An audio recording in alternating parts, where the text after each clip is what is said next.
আজকে আমরা যে টপিকটা ডিসকাস করব সেটা হচ্ছে elasticity of demand and elasticity of supply কী করে ক্যালকুলেট করতে হয়। তো I hope you all have the basic intuition, basic idea of formula, but I will start from the basic. Okay, and প্রথমে যেটা বলি সেটা হচ্ছে ইলাস্টিসিটি অফ ডিম্যান্ড, এটার মানে কি বা ইলাস্টিসিটি কনসেপ্টটা কি। তো ইলাস্টিসিটি কনসেপ্ট নিয়ে আমাদের অলরেডি পড়াশুনো হয়েছে, তো আমি খুব একটা এক্সপ্লেন করব না এখন। ইলাস্টিসিটি মানে কি আমরা পড়ি যে প্রাইস বাড়লে, ল অফ ডিম্যান্ডে আমরা পড়ি যে প্রাইস বাড়লে ডিম্যান্ডে চেঞ্জ আসে, প্রাইস বাড়লে বা প্রাইস কমলে ডিম্যান্ডে চেঞ্জ আসে। এবার সেই চেঞ্জের ডিরেকশানটাও আমরা জানি। চেঞ্জের ডিরেকশানটা কি, প্রাইস বাড়লে ডিম্যান্ডে যে চেঞ্জটা আসে সেই ডিরেকশানটা কি হয়, নেগেটিভ সাইডে হয়, মানে প্রাইস বাড়লে ডিম্যান্ড কমে যায়। আবার প্রাইস কমলে ডিম্যান্ডের যে চেঞ্জের ডিরেকশানটা সেটা কি পজিটিভ সাইডে হয়, অর্থাৎ ডিম্যান্ডটা বেড়ে যায়। তাহলে আমরা এই বিষয়টা তো জানি যে প্রাইস বাড়লে ডিম্যান্ডের চেঞ্জ হয়, অ্যান্ড সেই চেঞ্জটা কোন ডিরেকশানে হয় সেটাও আমরা জানি, কিন্তু আমরা ম্যাগনিটিউডটা জানি না। কি বলতে চাইছি আমি, ম্যাগনিটিউডটা জানি না। কিসের ম্যাগনিটিউড? প্রাইস বাড়লে ডিম্যান্ড তো কমছে, কিন্তু কতটা কমছে। প্রাইস কমলে ডিম্যান্ড তো বাড়ছে, কিন্তু কতটা বাড়ছে, সেই ম্যাগনিটিউড, সেই মাত্রা, সেই পরিমাণটা আমরা জানি না, রাইট? কতটা হচ্ছে সেটা আমরা জানি না। তো সেইটাই ক্যালকুলেট করতে আসে হচ্ছে ইলাস্টিসিটির ফর্মুলা, রাইট?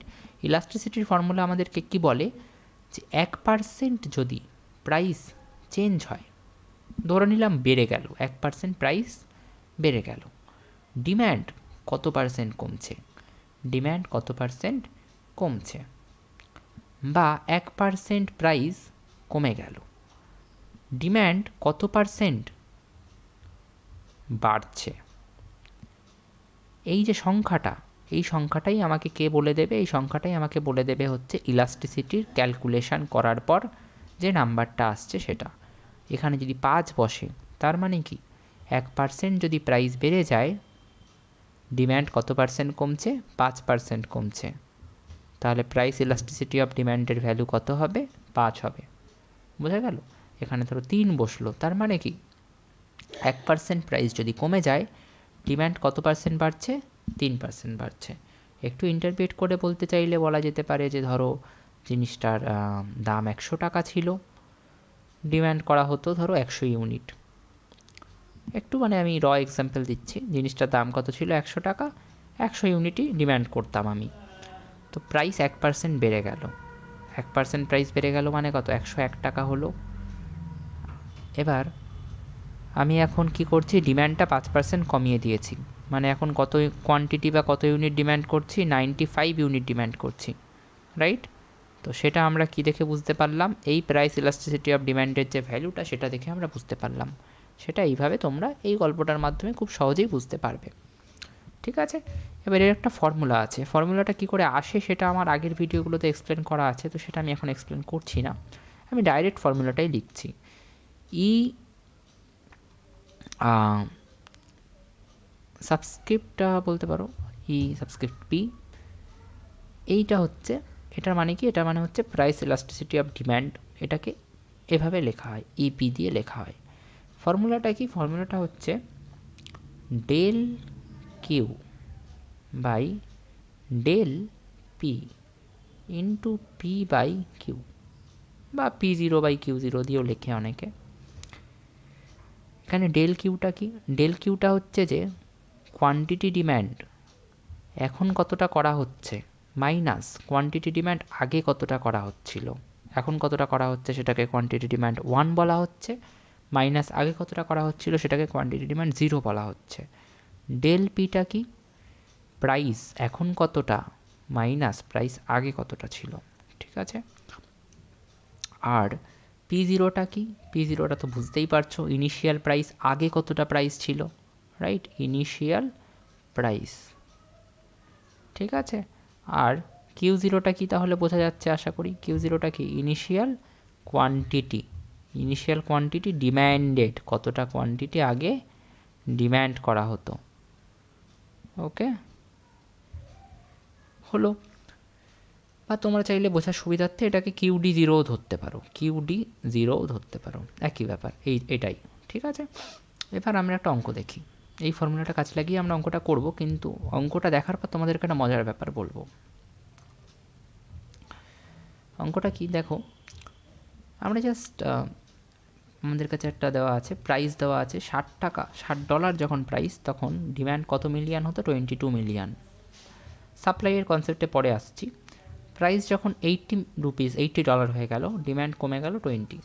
প্রাইস 100 হলো, ডিম্যান্ড 18 হলো, 120 হলো, 16 হলো। যে কোনো দুটো কম্বিনেশনকে তোমরা তুলে নাও, যেখান থেকে তোমরা ইলাস্টিসিটি ক্যালকুলেট করতে চাও, যে কোনো দুটো কম্বিনেশন। মানে ধরো আমি এই দুটোই ধরে নিলাম। এই দুটো কম্বিনেশন থেকে আমি আগে price elasticity of demand calculate করব। কিভাবে? প্রাইস 60 থেকে 80 হয়েছে, রাইট? প্রাইস 60 থেকে 80 হয়েছে, কোয়ান্টিটি ডিম্যান্ড 22 থেকে 20 হয়েছে। তাহলে প্রথমে কি ফর্মুলার এই পার্টটা লিখতে হবে ডেল কিউ। ডেল কিউ মানে কি? QD1 minus QD0। আগে কতটা ডিম্যান্ড হতো মাইনাস এখন কতটা ডিম্যান্ড হচ্ছে। আগে ডিম্যান্ড কতটা হতো? 22 হতো, এখন কতটা হচ্ছে? 20। তাহলে 22 মাইনাস 20, সেটাকেই লিখতে হবে। কত হবে? 2 হবে। তাহলে ফর্মুলার এই যে ডেল কিউ এর পার্টটা পেয়ে গেলাম, কত হচ্ছে? 2। ডিভাইড করবো কত দিয়ে? Del P. প্রাইস আগে কতটা ছিল মাইনাস এখন কতটা। প্রাইস আগে কত ছিল? 60, এখন কতটা? 80। তাহলে 60 মাইনাস 80 মানে কত? মাইনাস 20। ঠিক আছে, হলো। ইন্টু P0 বাই Q0, বা QD0 লেখা যেতে পারে, QD0। P0 মানে কি? আগে কতটা প্রাইস ছিল? আগে প্রাইস কত ছিল? 60। QD0 মানে কি? প্রাইস, সরি, কোয়ান্টিটি ডিমান্ড আগে কত ছিল? কত ছিল আগে? 22। তাহলে 22। ক্যালকুলেট করো এটাকে। 0 0 আমি কেটে দিলাম, 2 2 আমি কেটে দিলাম, কত পড়ে থাকছে? 6। এটাকে 3 দিয়ে 2 দিয়ে কাটলাম, এটাকে 3/11 মাইনাস 3/11। মাইনাস 3/11কে পয়েন্টে নিয়ে গেলে ইট উইল বি 0.2, আরও কিছু হবে, আমি অত ঝামেলায় এখন যাচ্ছি না। এবার মজার ব্যাপারটা হলো প্রাইস ইলাস্টিসিটি অফ ডিম্যান্ডের ভ্যালুটা, অর্থাৎ 1% প্রাইসের চেঞ্জে ডিম্যান্ডের কতটা চেঞ্জ হচ্ছে, সেই ভ্যালুটা নেগেটিভে আসছে। আমরা এটা একদমই পছন্দ করি না। কারণ কি? কারণ আমাদেরকে জানতে চাওয়া হয়েছিল ডিরেকশানটা বলো, ডিরেকশানটা মানে ম্যাগনিটিউডটা বলো, অর্থাৎ প্রাইস বাড়লে ডিম্যান্ডের যে চেঞ্জ হচ্ছে সেটা কতটা হচ্ছে। 2 ইউনিট হচ্ছে না, 5 ইউনিট হচ্ছে না, 3 ইউনিট হচ্ছে না, মানে পার্সেন্টেজের রেসপেক্টে বলতে গেলে 2% হচ্ছে না, 3% হচ্ছে না, 4% হচ্ছে না, 5% হচ্ছে, সেইটা বলো, রাইট? সেই ম্যাগনিটিউডটা আমাদেরকে পার্সেন্টেজে বলো। এবার নেগেটিভে বলা যায় নাকি পার্সেন্টেজে? যে -2% চেঞ্জ হচ্ছে, সেটা আবার কেমন কথা? বা -0.2% চেঞ্জ হচ্ছে, এটা আবার কেমন কথা? তাই না? ভালো করে ভেবে দেখো। যদি তোমাকে এখন আমি কোয়েশ্চেন করি যে বলো তো তাহলে প্রাইস ইলাস্টিসিটি অফ ডিম্যান্ডের এই ভ্যালুটা আমাকে কি বলছে, তুমি তাহলে বলবে যে স্যার এটা বলছে যে 1% প্রাইস যদি চেঞ্জ হয়, ডিম্যান্ড -0.2% চেঞ্জ হচ্ছে, ডিম্যান্ড -0.2% চেঞ্জ হচ্ছে। তো মাইনাসে কোনো দিন পার্সেন্টেজ বলা যায় নাকি? এরকম হয় নাকি? হবে না। তাহলে আমরা এই মাইনাসটা একদমই চাইছি না আমাদের আসুক। কিন্তু যখনই তুমি price elasticity of demand calculate করতে যাবে, এই মাইনাসটা আসবেই, হয় এখানে আসবে নয় উপরে আসবে, অর্থাৎ এই প্রাইসের চেঞ্জটার সাথে আসবে, কোনো না কোনো জায়গায় মাইনাস আসবেই। হয় এই 2 এর উপরের পার্টের সাথে আসবে, নয় এই নিচে কোয়ান্টিটি ডিম্যান্ডের চেঞ্জের সাথে আসবে। তাহলে পুরো ভ্যালুটাই আলটিমেটলি দেখবে মাইনাসেই আসছে। তাহলে কি করা যায়? উপায়টা কি? এই মাইনাসটা সরাতে হবে তো, প্লাসে নিয়ে আসতে হবে তো, কারণ পার্সেন্টেজের রেসপেক্টে বলতে গেলে প্লাসে না আনলে বলা যাবে না। তাই আমরা কি করব, ফর্মুলাটা যখন লিখব আগে একটা মাইনাস সাইন দিয়ে দেবো। সেটা সবসময় ফর্মুলার সাথে নিয়ে চলবে, ফর্মুলাটা সবসময় ওটা এই মাইনাস সাইনটা নিয়ে চলবে। ঠিক আছে? তো থাকবেই ওই মাইনাস সাইনটা। ওই মাইনাস সাইনটা কী করবে? ওই যে নেগেটিভ নাম্বারটা বেরোচ্ছে ওই নাম্বারটাকে পজিটিভে বানিয়ে দেবে। পজিটিভে বানিয়ে দিলে আমরা ওটাকে পার্সেন্টেজে এক্সপ্লেন করতে পারবো খুব সুন্দরভাবে। বোঝা গেল? এবার ভাবো এই ফর্মুলাটায় যদি এই মাইনাসটা থাকতো তাহলে এটা -3/11 হতো, নাকি মাইনাসে মাইনাসে প্লাস হয়ে যেত? প্লাস হয়ে যেত, তাহলে ওটা +0.2 হতো। তখন আমি বলতে পারতাম যে 1% প্রাইসের চেঞ্জ হলে ডিম্যান্ড 0.2% চেঞ্জ হচ্ছে, কোনো সমস্যাই নেই, মাইনাস নেই, কোনো সমস্যা নেই। তাহলে এই যে নাম্বারটা বেরোবে, সব সময় এই নাম্বারটা একটা নেগেটিভ বেরোবে। এটাকে প্লাসে কনভার্ট করতে গেলে, পজিটিভে কনভার্ট করতে গেলে আমাদের আগে একটা মাইনাস দিতে হবে। আগে এই মাইনাসটা দিয়ে দিলে ওই নাম্বারটা একটা পজিটিভে কনভার্ট হয়ে যাবে, তো কোনো সমস্যাই নেই। ওকে, তো এইভাবেই আমরা ক্যালকুলেট করে থাকি। ফর্মুলার ইনটিউশনটাও বলে দিলাম, কেন মাইনাস থাকে সেটাও বলে দিলাম। অনেকে কি করে, আগে মাইনাস দেয় না, ফর্মুলার আগে মাইনাস দেয় না, তারা একটা কনসেপ্ট ইউজ করে, দ্যাট ইজ মড। তারা মড নিয়ে নেয়, মড ইপি ক্যালকুলেট করে। তারা বলে যা ভ্যালু আসুক আসুক, -0.2 আসছে আসুক, আমি ওটার মড ভ্যালু নেব। মড ভ্যালু মানে কি, মডের মধ্যে কোনো নেগেটিভ নাম্বার দিলে সেটা কি আলটিমেটলি, মড মানে ইজ হোয়াট, মড মানে ইজ পজিটিভ, পজিটিভ নাম্বারটাই থাকবে, রাইট? তো মডের মধ্যে যদি এই নেগেটিভ নাম্বারটা চলে আসে, it will be out as +0.2। তো ওরা কী করে, মড ভ্যালু হিসেবে নেয়, মাইনাস ভ্যালুটা মডের বাইরে যখন আসে প্লাস হয়ে যায়। তো কোনো সমস্যা হয় না, পার্সেন্টেজে এক্সপ্লেন করাই যায় তখন ওটাকে। ওকে, তো এইভাবেই আমরা করতে পারি। ঠিক আছে, এইভাবে আমরা ক্যালকুলেট করতে পারি। নেক্সট ইজ আরেকটা অঙ্ক তোমাদেরকে দেখাতে চাইছি। এখানে কি আর আছে দেখি একটুখানি, না এখানে আর নেই, এটা পরের পেয়ারগুলোর জন্য করতে পারো। এখানে আমি কিন্তু কোয়েশ্চেন ধরে করিনি, হ্যাঁ ওরা বলেছে যে 80 প্রাইস যখন, আর যখন প্রাইস 100, তখন মানে এই দুটো কম্বিনেশনের মধ্যে ওরা জানতে চেয়েছে যে প্রাইস ইলাস্টিসিটি অফ ডিম্যান্ড কী হবে, এই দুটো কম্বিনেশনের মধ্যে জানতে চেয়েছে। তো তখন তোমরা এই 100টাকে P1 ধরবে, P1 হ্যাঁ, আর 80টাকে P0 ধরবে, 20টাকে তোমরা QD0 ধরবে, আর 18টাকে QD1 ধরে ধরে বের করবে, জাস্ট যেভাবে আমি করলাম। তো খুব সিম্পল ব্যাপার, ঠিক আছে? তো আমি জাস্ট বলে দিলাম। নেক্সট অঙ্কের দিকে যাই, কি বলছে দেখো, when price of a commodity X, আচ্ছা এটা থাকছে না, যাই হোক, when price of a commodity X falls by 10%, ঠিক আছে, is demand rises from 150 units to 180 units, calculate is price elasticity of demand. প্রাইসটা কি হচ্ছে, প্রথমে প্রাইসটা কত ছিল, প্রথমে যদি ধরি যে প্রাইসটা 100 ছিল, এখন প্রাইসটা কত হয়ে গেছে, 10% ফল করেছে, মানে 90 হয়ে গেছে। ঠিক আছে, এইভাবে গল্পটা বুঝিয়ে নিতে হবে, বুঝে নিজের মতো করে বানাতে হবে। প্রথমে যখন প্রাইসটা 100ই ছিল, ডিম্যান্ড কত ছিল 150, প্রাইস যেই কমে 10% ফল করলো, 90 হয়ে গেল, এখন ডিম্যান্ড কত, এখন ডিম্যান্ড হচ্ছে 180, বেড়ে গেছে। এবার আশা করি তোমরা এখান থেকে ইপি ক্যালকুলেট করতে পারবে। ফর্মুলায় মাইনাস দেবে, কেন মাইনাস দেবে আশা করি এখন সেই ডাউটটা ক্লিয়ার হয়ে গেছে। তারপরে এখানে ডেল কিউ কত হবে, এখন কত মাইনাস আগে কত ছিল, মানে 30। ডেল পি কত হবে, এখন কত মাইনাস আগে কত ছিল, মানে -10। এই দেখো মাইনাসটা আসলো, এই মাইনাসে মাইনাসে প্লাস হয়ে যাবে, ইন্টু P0/Q0, P0 মানে কত 100, Q0 মানে কত 150, বসাও, মাইনাসে মাইনাসে ওটা প্লাস হয়ে গেছে, কোনো সমস্যাই নেই, শূন্য শূন্য কেটে যাবে, এই শূন্য কেটে যাবে, 3 দিয়ে 15কে কাটবে 5, 10 দিয়ে 5কে কাটবে 2, আসছে কত 2। ইন্টারপ্রিটেশন কি লিখবে, খুব সিম্পল, ইন্টারপ্রিটেশন লিখবে যে 1% প্রাইসের চেঞ্জ হলে, আমি এখানে লিখছি ইন্টারপ্রিটেশনটা, আচ্ছা দেখি নিচে লেখা যাবে কি, দেখি চেষ্টা করে, যদি নিচে লেখা যায় তো ভালো হয়। ইন্টারপ্রিটেশন কি লিখবে, ইন্টারপ্রিটেশন লিখবে যে 1% প্রাইসের চেঞ্জ হলে, বা আমি একটু সুন্দর করে লিখে দিই, আমি এইটাই লাস্ট অঙ্ক করাবো, বাকিগুলো তোমরা নিজেরাই করবে, কারণ এখানে সেরকম কিছু নেই যে তোমরা করতে পারবে না। ডিউ টু 1% চেঞ্জটাকে আমি ডেল্টা দিয়ে লিখছি, ঠিক আছে, চেঞ্জ ইন প্রাইস,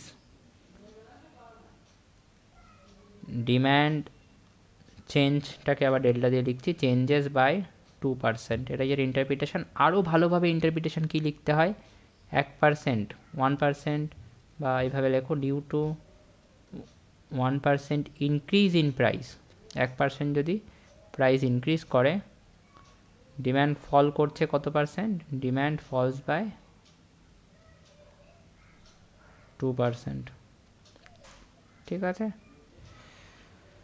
বোঝা গেল আশা করি। এইভাবে ইন্টারপ্রিটেশন লিখতে হয়। উল্টো করে আরেকটা লাইন যদি লিখে দিতে পারো তাহলে তো পুরো মানে ফুল মার্কস যাকে বলে, সেটা কি লিখবে, যে due to 1% fall in price, fall in price, demand rises by 2%, সেটাও সত্যি, রাইট? নেগেটিভ রিলেশান আছে, 1% প্রাইস ফল করলে ডিম্যান্ড 2% বাড়ছে, 1% প্রাইস রাইজ করলে ডিম্যান্ড 2% কমছে। ওকে, হলো। এভাবে এখানে বাকি অঙ্কগুলো আছে, নিজেরা এগুলো সলভ করবে, আমার এখানে সেরকম কিছু আর বলার নেই। এটা একবার দেখে নিই, when price of good falls from রেস 15 to 12, ডিম্যান্ড রাইজেস 25, সেম ওয়েতে এটা করবে, একটু গল্পটা বলে দিচ্ছি তাও। প্রাইস P0 ছিল 15, তখন ডিম্যান্ড কত বলছে, ডিম্যান্ড 25% বেড়েছে, এরকম যখনই বলবে প্রথম ডিম্যান্ডটা ধরে নেবে হচ্ছে 100। তারপরে প্রাইস কি হলো, প্রাইস বেড়ে গেল, প্রাইস কমে গেল 15 থেকে 12, ডিম্যান্ড রাইজ করলো কত পার্সেন্ট, 25%, মানে এখন ডিম্যান্ড হয়ে গেছে 125। এবার তোমরা করতে পারবে বাকিটা, ঠিক আছে, খুব সহজভাবেই, ইন্টারপ্রিটেশনটাও নিজেরাই লিখবে। When the price of a good rises from Rs 10 to Rs 12, price কী হলো, প্রথমে 10 ছিল, তার জন্য ডিম্যান্ড ফলস বাই 20%, মানে প্রথমে ডিম্যান্ড কী ছিল ধরলাম 100, তারপরে প্রাইসটা বেড়ে গেল নাকি ফল করলো, 10 থেকে 12 হলো, বেড়ে গেল, ডিম্যান্ড কত পার্সেন্ট ফল করলো, ডিম্যান্ড ফল করলো হচ্ছে 20%, মানে এখন 80 হয়ে গেছে। ওকে, এবার ক্যালকুলেট করবে।